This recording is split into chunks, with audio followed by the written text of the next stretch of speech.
Roger that. ऐसा क्यों बोलता है? यस भी तो बोल सकता है। और ये alpha beta Charlie, over and out, ये सब तो सिर्फ हॉलीवुड में बोलने की बात है।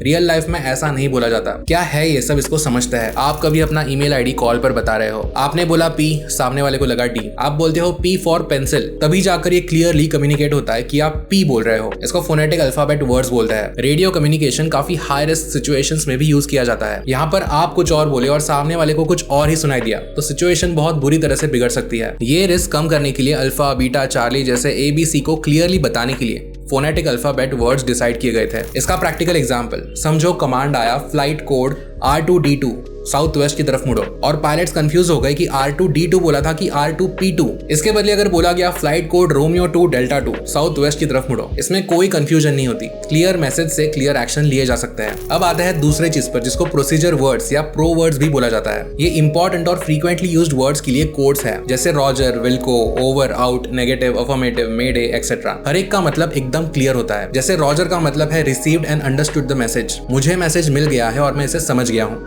अब इसका मतलब ये नहीं होता कि मैं इसको फॉलो भी करूंगा। अगर विल को कहा तो इसका मतलब होता है विल कंप्लाई, मतलब जैसा कहा गया है मैं वैसा ही करूंगा। तो ऐसे ये वर्ड्स बहुत क्लियर कट मीनिंग होल्ड करते हैं ताकि जरा भी कंफ्यूजन ना हो। और कभी कभी ये कम्युनिकेशन का सिग्नल बहुत खराब होता है। ऐसे स्टैटिक सिग्नल में ठीक से डिफरेंशिएट कर पाना दो वर्ड्स को, ये बहुत इंपॉर्टेंट हो जाता है। फॉर एग्जाम्पल येस और नो, ये खराब स्टैटिक सिग्नल में एकदम सिमिलर साउंड कर सकते हैं। येस का सिग्नल साउंड करेगा नो का लेकिन येस और नो के बदले अगर अफर्मेटिव और नेगेटिव यूज किया जाए तो इनका डिफरेंस बहुत क्लियरली सुनाई दे सकता है, इवन डिस्टॉर्टेड सिग्नल्स में। अफर्मेटिव का नेगेटिव का ये अलग अलग है। अब हॉलीवुड में या कहीं भी ये ओवर एंड आउट जो यूज करते हैं ये बहुत गलत है। ओवर का मतलब है मेरी तरफ से बात करके हो गई है, अब मैं सामने वाले से रिप्लाई एक्सपेक्ट कर रहा हूँ। आउट का मतलब है मेरी तरफ से बात करके हो गई है और मैं सामने वाले से रिप्लाई एक्सपेक्ट नहीं करता।